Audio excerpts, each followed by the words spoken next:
She's a mom who turned her fear of disaster into a movement. From wildfires to bioterrorism and even zombie attacks, she's helping families get prepared with humor, creativity, and real-world drills. And no, she's not a doomsday prepper. Today on Disaster Class, we're joined by the creator of Here Comes the Apocalypse, a toolkit for people who want to be ready without losing their minds. Stay tuned. You're listening to DisasterClass Podcast by Instinct Ready Emergency Management. Hello, everyone, and welcome back to DisasterClass. Pappy, you know what the bell means. I do. Jason, class is in session. And you're listening to DisasterClass Podcast by Instinct Ready Emergency Management. The podcast is dedicated to helping you educate, prepare, and equip yourself for life's disruptions. I'm Jason Perez, and with me is Jason Martin, a.k.a. Pappy. Good afternoon, Jason. Good to be here. So our guest today is Jen Heller. She's the creator of Here Comes the Apocalypse, a brand that mixes serious and practical disaster planning with humor, creativity, and real-life practicality. Her toolkits have helped many prepare for everything from wildfires and even zombie attacks with a little laughter along the way. The sun's out, the weather is nice, but that means so is the sun and the bugs. Don't go anywhere without having your Sawyer bug spray and sunscreen. Keeps you safe, keeps you outdoors. Visit Sawyer.com to find a retailer near you. Wildfire Mayhem isn't just a game. It's a hands-on disaster response simulation. Step into the Emergency Operations Center and lead coordinated efforts to contain wildfires, evacuate communities, and manage crisis. Crafted by certified emergency managers, this board game offers realistic scenarios and dynamic challenges. Get your copy at emdisastergaming.com and bring preparedness to the table. So let's just start with your origin story. What was your how it got started? What was the moment where you're like, I need to do something? Yeah, so I think it really started when I had a kid, right? Because before I had a kid, I had an earthquake kit, right? I'm from California, so earthquakes are a big deal. I hadn't even looked at it for 10 years. I'm sure the peanut butter in it was super rancid, super gross. And I had my first kid in 2016, and then in 2017 we had these fires in Northern California, and we couldn't go outside. It was so smoky, and I actually have relatives that lost their home in that fire, in the Santa Rosa fire, the Tubbs fire, and they woke up and looked out the window and saw flames and escaped in their pajamas with their dogs, and were super lucky to just get their dogs and get out of there. And and that really opened my eyes, because I guess I thought disasters happen, somewhere else, right? Not where I was. It's not going to happen to me. Exactly. And I was like, oh, this could happen to me. And so I was like, oh, well, I need to create an emergency plan for my family. And then, I went online and was like, tried to find out what an emergency plan was. And I just couldn't even figure it out what one was. All of the resources are very focused on gear. You got to get the gear. And that to me doesn't feel like a plan. That feels like stuff. What actually are we doing with the gear? And who's doing what? And what if we're in different places? And so, I started just going down this rabbit hole of research. And along the way, I kind of decided I'm a serial entrepreneur. I'm a designer. I like creating weird websites. And I was like, oh, well, what if we took kind of a dark humor approach to disaster preparedness? And I thought of the domain name, Here Comes the Apocalypse, and was like, that's so funny. Haha, here it comes. And then literally 2020, COVID happens. And I'm like, I didn't know the apocalypse was so soon,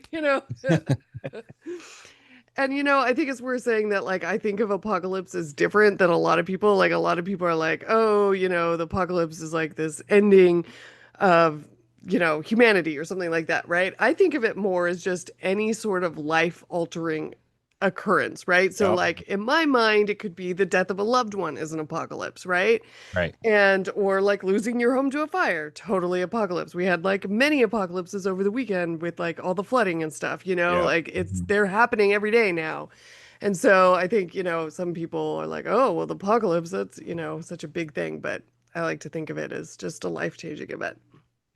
I love that too. And as I've gone through the book, I'm as I mentioned, I'm in love with the book. I love the approach and everything. So having that understanding of what your view of as the apocalypse is, it's just any life-changing event in our lives. Some people are, oh, it's a zombie apocalypse. It's, and that's not what it's all about. That's not what you're sharing and helping people with. So I love that. And I love the dark humor in the book. I really love the dark humor in the book.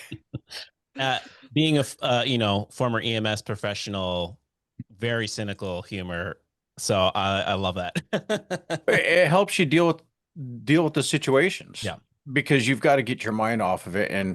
And for so many people, it's so stressful.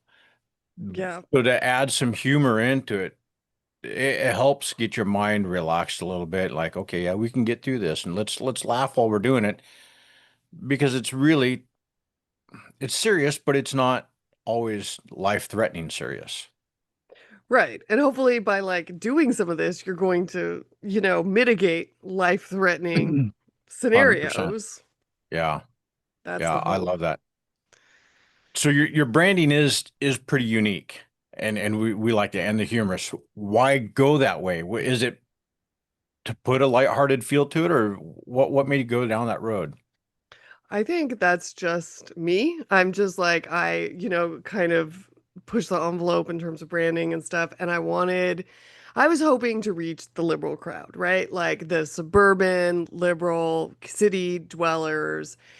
And I thought that that would help. I don't know that it's helping, to be honest. I think that as soon as I kind of launched Facebook and Meta ads, they were like, "Oh, we know who to show this to. Show it to the preppers." And I'm like, "No, no, no, not the preppers. I want to get the people who aren't already Right. prepared." And and it's a tough sell because those people don't want to prepare, right? Like they're not Yep. preppers for a reason. And so I've been really struggling to get people to accept that they have to prepare. And I was reading over the weekend about normalcy bias, which is Yes. this expectation that things are going to be continue the same way and that basically disasters aren't going to happen to you.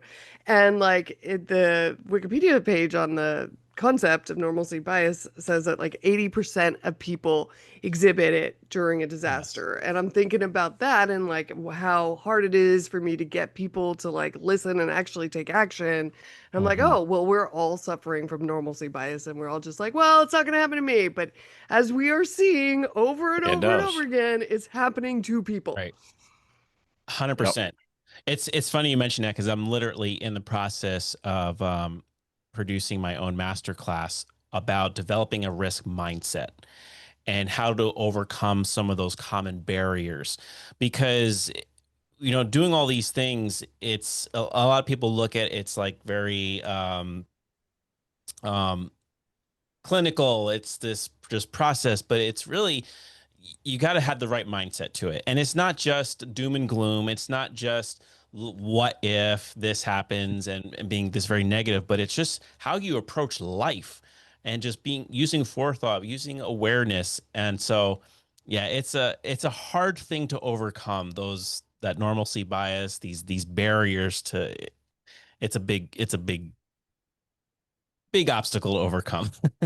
Yeah, and I think prepping really has a negative connotation in a Yes. lot of people's minds, right? Like, Right. oh, you're prepping. Oh, you're so crazy, right? And it's Right. like, no, it's actually very practical. Like, It is it's very It practical. is. extremely practical to have designated meeting places for you and your family if you can't meet Right. at home. Like, so practical. And so it's not crazy. What's crazy is buying a, $1 million bunker. Right. That's crazy. Yes, and Well, approaching it, true preparedness actually makes you stronger. It just makes you more adept and stronger just to deal with even the little disruptions in life. We're not always talking about the big thing that's going to happen, but just the little things, even having that right mindset can make you more stronger, more adaptable, more flexible, and more successful. Yeah, definitely. I mean, one of the steps that I have in the disaster playbook is to collect your important papers and then Mm-hmm. make copies of them and keep some in your go bag and some in your stay bag, right? And just collecting them is something that's beyond a lot of people, right? Because Right. they're Oh like yeah. not organized about their lives, which is totally reasonable. We've got a lot of competing priorities in our worlds. Like people are very busy. I have two kids. I know how it is. But, we have to have that information if disaster strikes, and also a million other scenarios you're going to want that information. Yeah. Yeah, just in daily life, you need to have it. I mean, Yeah. with things that take place. Yeah. Mhm. One of the comments I appreciated you mentioned earlier was about gear, just collecting gear, and that's really not preparing, but it's knowing how to use that gear. I know a ton of people who have just bought pre-built go bags and they have no clue how to use anything in it. It's still in the plastic. It's how to start a fire. Well, that they wouldn't even be able to start a fire or use a multi-tool or anything like that. And it's a that's why one of the things I liked about your playbook is you get into all of that. You detail it, get involved. The way you've designed it, you're encouraging people to get involved in everything and understand what they've got and why to have those important papers, why to have those emergency contacts in place, why you're having this gear and what you need to do with it. I just, yeah, I could go on all day about the things I've enjoyed about that whole packet. I'm so happy to hear that. Yeah. My dad bought these like emergency roadside things, like tools at Costco, and it was in this like plastic clamshell, right? It's in Hmm. the back of his car. And we borrow his car when we go on vacation. And so every year when we borrow the car, I'm like, oh, still in the plastic clamshell, Dad. Like, you can't open this in an emergency. Like, you need what's inside to even get into it in an emergency. And he was like, yeah, ha, ha, ha, and just like waved me off or whatever. And then finally I publicly shamed him and he finally opened it up and looked at it. But like you have to know how to use the stuff you have. And also because of planned obsolescence slash things are just crap these days, like Uh, you might have stuff in your pre-made go bag that no longer works or that never worked in the first place. And like right. finding that out in a disaster scenario is terrible. Yeah. Exactly. Exactly. So let's talk a little bit about your playbook, some of the things that you offer. Let's talk about the format. What can our listeners expect? They visit your website and they purchase your playbook. What can they expect? Yeah, so with the disaster playbook, I really break it all down step by step. So it's practical preparedness. It's not, I don't teach you how to live in the woods or there's no survival skills in there. It is about living in a suburban or urban or rural environment and having all of your ducks in a row to make that happen. And I've divided everything into a few different like categories. And so one category is no-brainers, which I think of as like this was like the catch-all of stuff that didn't really fit in my other categories. And that's like, get your house emergency ready, which is stuff like making sure that your numbers can be seen by emergency services personnel Right. so that they can find your house, keeping your walkways clear of debris so that you're not, if you have to evacuate quickly, you're not tripping over all these toys and making a secondary disaster, Right. and so it's like things that you don't necessarily think about from a disaster preparedness standpoint. You think of it as like, oh, she's telling me to keep my hallways clean. That's annoying, But if you think about it as like, oh, well, no, I certainly don't want, you know, I don't want to like slip on something and break my neck evacuating from Right. a house fire like that. Having that context, I think, can help you get over that hump of like, oh, I don't want to do this. I'm going to do this every single day before I go to bed. I'm going to make sure the hallways are clean or whatever, And so all of these topics are organized in these different categories and then broken out step by step so that really you don't have to do any research. You really just follow it. And I have one right here. And so we have like a checklist at the end that breaks down the overall preparedness. So these are like every task in there. And while you work your way through this, you fill out your I Will Thrive manual, which is your personal custom plan. So, and it is like write it down, right? Because having a physical copy is the point.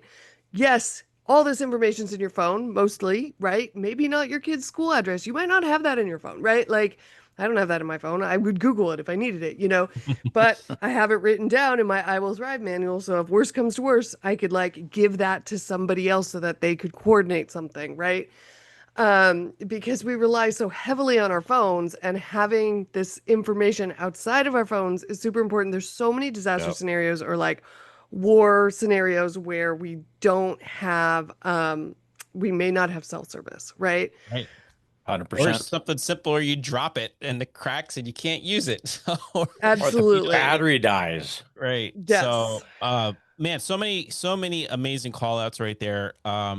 Just from my emergency medical services background, I want to call out a couple things you said. Making sure people can locate your house, the numbers. I can't tell you how many times where it's like you're looking for an address and you're like, where is it? And it wastes valuable time. Keeping the walkway clear and the hallways clear. I've been in many situations where someone's just having a heart attack or something, and we can't even get the stretcher or the stair chair into the house to actually extricate them and get them into the ambulance. And it's wasting valuable time. Or a responder gets injured because we're trying to climb over stuff. And so there's simple things that we don't think about, but they're super crucial in the event that an emergency happens. And medical emergencies happen all the time. It doesn't have to be this big, a hurricane or a tornado, just something simple like that. So what a great call out. But absolutely. And this is important for just individual emergencies, but in a greater emergency, 100%. like where I live, there's only 4 fire people for every 1,500 individuals. Oh, wow. Yeah. And we're like super dense populated, right? Like, so if you guys are spending all that energy trying to get one person out of a house, 100%. you're not going on to help other people, right? Exactly. Like, and we got to care about other people, not just ourselves. Right. Yes. 100%. Yeah, absolutely. And that's, I love to stress that too, because it is, we're so self-centered often, and we're only thinking about ourselves and our homes. And it's like, but we're a part of a greater community, and all of these, we're connected, whether we like it or not. Whether you're a people person or not, we're all connected and we all rely on each other. So our actions have consequences on our greater community, and it's unfortunate, but it's the reality. One thing that I really, looking through your playbook, you have this one piece that you created, the Master of Disaster packet. And I love it. Oftentimes we're told, have an out-of-state contact, have an emergency contact, and that's it. Right. Okay. Well, what are their roles? What's their responsibilities? What's the purpose? And so I love how you have a specific, maybe you could just dive into that a little bit more, if you don't mind, explain what that is and the purpose behind it. Yeah. So, I was like, so I went through this, just tons of research, right? And so I got this like big book on emergency communications. And I was like, okay, this is going to teach me how to have an emergency communication plan for my family, right? And it was all about ham radios and like, walkie-talkies and stuff. And I'm like, okay, that's fine for the people who want to do that. And that, in my mind, is super advanced disaster planning. That's like not beginner disaster planning. I'm like, Right. so what do we do? Like, and so I would go to like ready.gov and read their recommendations. Like a lot of our stuff is based on ready.gov, Sure. only we actually give context and information so you know what you're doing, because ready.gov gives you such sparse information. Yeah. And so I was, they're like, oh, well, you have an out of town emergency contact. So then I was just really thinking practically, like, what does that person need to do their job? They need all your common locations, right? Where you Right. spend time so that they know where you're likely to be if this is happening. They need all the contact information for like your schools or your doctors or like, all of this stuff. That is information that they're going to need. And then they need to know what to do. So we created a flow chart that kind of guides them through like what they're doing, and they are your emergency services operator, right? They're like standing there, you're getting texts, so we tell people to text the out of town contact first and let them know that you're safe or you need something, right? And then the out of town contact relays that information to the rest of your family so that you're not like, making things harder for local communications. And hopefully Right. you're helping by only communicating with somebody outside of like your immediate area.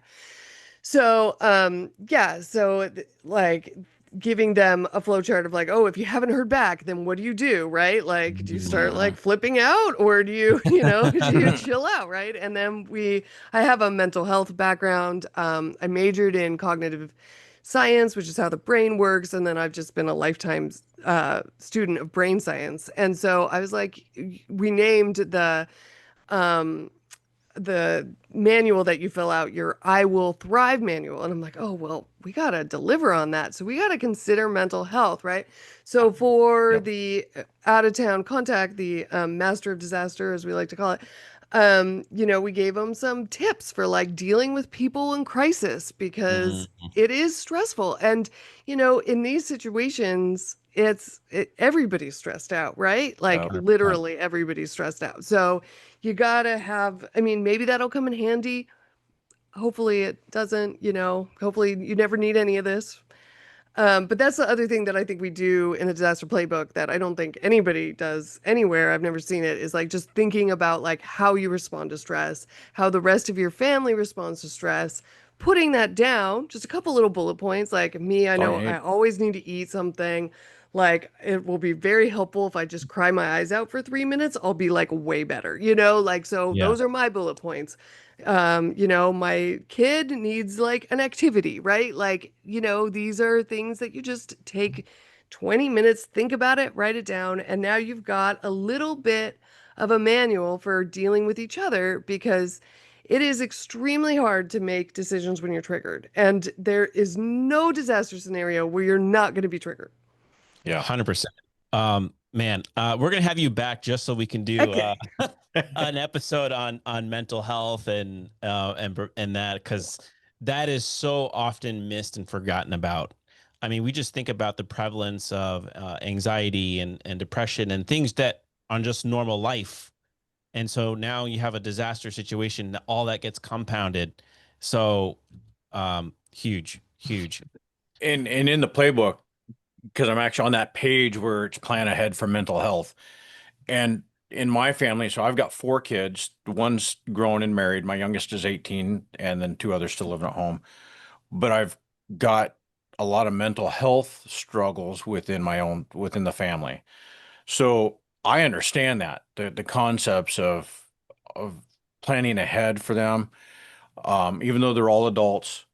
But it's these questions that you've got here. What is my goal as far as getting through this? What's my goal? And so you've got examples and things to consider on each of these different points. When stressed, how do I behave? So that we can do our own individual assessment and think about these things and we can make notes in them. And I love that you included the pen so that we can take notes in this book. And so that we can assess these things ahead of time. And you've got all this, I love all the different questions that you've got in here to help us assess how we do respond to things. How do I deal with people in general? That's going to have an effect on how we deal with these disasters, these apocalypses. That's so good to hear. Yeah. Love it. So, one of the things I noticed you have in your playbook, you've got some of these checklists and stuff, especially thinking about a go bag and things like that. And one of the things I like that you did was you kind of split up. You have a lot of recommendations, but Yeah. you have your must have, nice to have, and then comfort bonus. So there you go. Love it. Yep. And so it's funny in our CEP class, we we have this concept that we were teaching to our students, which was survive versus thrive. So you can do things to help you survive, but then what can you do to thrive? What can you do to make an uncomfortable situation more comfortable? So I love that little feature that you have. Anything in you want to call out there as far as what inspired you putting those checklists together? Yeah, absolutely. So like I have just one of these off the shelf go bags, right? I Yes. bought it a long time ago. That's what I have. But I immediately put in like a fifth of booze, right? And it was like, Hey. cheap booze, but Hmm. because, that could be really helpful in a disaster Yes. scenario. Especially A, for some you mental health. No. Yep. right, mental health or, first aid, Right. Yeah. but mostly Or mental both. health, but like with kids, right? You don't want to be in a situation where you are like, I always think of it as you're stuck in a high school gym, right? Because that's such a common place where they'd have Right. like a shelter, an emergency shelter. And like you're in this high school gym, you don't know what happened to your home. Maybe you're missing some people. You need something to distract you, right? And like, so like a coloring book, fidget toys, like I have CBD gummies in mine because, I want to like amp it down a little bit, I can still be aware of what's happening while being less totally freaked out. Mm. And I think like if anybody's watching this, like think about, how your mental health will be in a situation like that and just stick Right. something in your home in there, like a favorite book or like I Yep. just got, a book of crosswords at the drugstore and stuck it in there because that'll super distract us and give us something to like, oh, do you have a forward, for this or whatever? To make those long hours feel a little less terrible. I also put in like, I mean, because I'm kind of a spoiled person, so like I have like my favorite face lotion in there, right? Because like I will feel human after I Exactly. have that, and I really need to feel human, in a situation like that instead of exhausted or whatever. Soap, lotion, deodorant, all things Absolutely. to Yep. keep in a go bag. Yeah. Yep. And that's a nice little call out too, like the lacrosse, like something because again, we mentioned before having your phone. We rely, and so maybe there's those little go-to games that keep you busy on your phone, but if your battery's dead or your phone's broken, you don't have it, do you have something else that you can use to keep yourself busy and take your mind off of what's going on if you don't have that? Because we're so reliant on these stupid little devices now that we're kind of get crippled Yep. by it. And we should probably all have extra phone chargers in Yes. our go bags. 100%. I actually don't have one. I need to buy an extra one and put it in there because, like I do play dumb games on my phone every night and like that would be my go-to, but you got to conserve battery life, right? And Right. so if you don't have it, if you don't have a charger, then you want to have a charger. Yeah. If you've been playing those games till 11 o'clock or midnight, 1 o'clock, and you got to evacuate at 2 o'clock, your phone's not going to be charged. So you've got to have those and keep them charged. Yes. Yeah, and keep gas in the tank too. Yeah. Yep. Actually, one thing that we um I wanted to call out that we didn't was the drills. You have in your playbook actually going through like an exercise, going through a drill. And that is so important. We've called that out many times on Disaster Class and in emergency management too. That's a big thing that we do is designing drills and exercises to actually put the plan into action. Because if you don't practice it, then you're going to be missing out on things. So maybe just call that out real quick. How does that work in your playbook? Yeah, so this is the last section. So when you've done all the rest of it, then you get to drills. And like the first thing we suggest is just have a fire drill, right? Like just like you would have at school, right? Right. Just like be like all of a sudden, oh, there's a house fire, we have to get out, and go get out and meet somewhere. Um, and then really from there, you can do two types, like a tabletop drill where you just like go through your list of like, this is what we would do in a wildfire, this is what we do in a hurricane, this is what we do in a tornado or whatever. And like just talk through it and make sure everybody remembers the plan and like what their part was. And then of course you can always do the full on drill where like you set an alarm in the middle of the night and say, "Oh, we have to evacuate in 2 minutes, right? Let's Right. grab all our stuff and do it." I think of this as like the gold standard because I don't think like a lot of people get there. Right, But, right. I also just do, especially because I'm in California and it's earthquake country, right? Like, I'll just be playing with the kids on the floor and be like, there's an earthquake. What do we do? Right. And just like do that, get in, get under the table, so that it's really, they have that muscle memory, especially with earthquakes, and like talk about how, okay, injuries during earthquakes happen when you're moving. So like don't move while it's happening. Even if you Yep. want to go, like my older kid, he's 8 and he's like, but I need to save Millie, who's 3, right? I'm like, no, no, no, no, no, because you could get hurt on the way. So you just have to only take care of you in that moment. And like the repetition is what makes it effective, right? I don't do it every day, obviously, right? It's Right. just like, boom, let's have a quick earthquake drill while we're playing. And, we'll be like walking down the street and I'll be like, oh, if there's an earthquake right now, where would we go? Because like there's, overhead power lines and Right. cars and like, Yep. and then we talk about like what's the best place for us to duck and cover, and I don't know. I think my kids are probably think I'm pretty crazy, but they like it. We have a good time. Yeah, and it could be fun, And it right? helps them. Yeah. You make it Yeah. fun for them and they enjoy it. And it's like you said, it's muscle memory. And it's important. And there's a couple other people that we had Janae prepared like a mother on a few weeks ago, and she's got 4 little kids, and she's doing the same thing with hers, and it helps because it gets them involved and appreciative of what they're doing, and so as they get older, they're thinking about it and making those life choices for themselves as well. So we love what you're doing. Got a lot of cool resources, very practical. And on Disaster Class, we're all about being practical, practical preparedness. So where can people go to keep in touch with you, to you know, your website, social medias? Where can people go to find you? So we're at herecomestheapocalypse.com, and I've tried to buy it with all the different spellings of apocalypse. So if you don't spell it right, you still get there. Knock on wood. And we're Hello Apocalypse on Instagram and Facebook, and we're the Disaster Playbook on TikTok. Very good. Awesome. So we'll post some of the links where you can our listeners can go and connect with you too.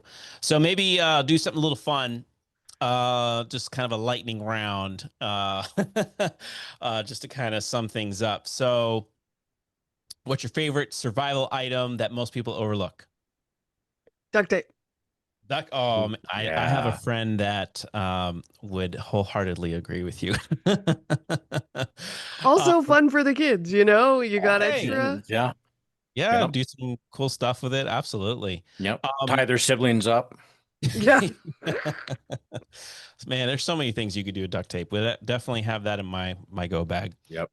Um, most underrated hazard that people should take more seriously. Heat waves. Yeah, Been experiencing a lot of those lately. yeah. If our listeners could perform one drill this month, which one would you recommend?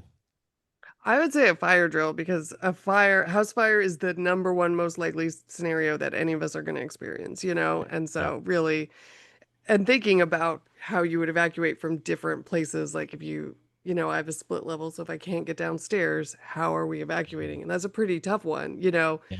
Um, but I think we could do it without too many broken ankles. Yeah. All right. And then final Yep. question.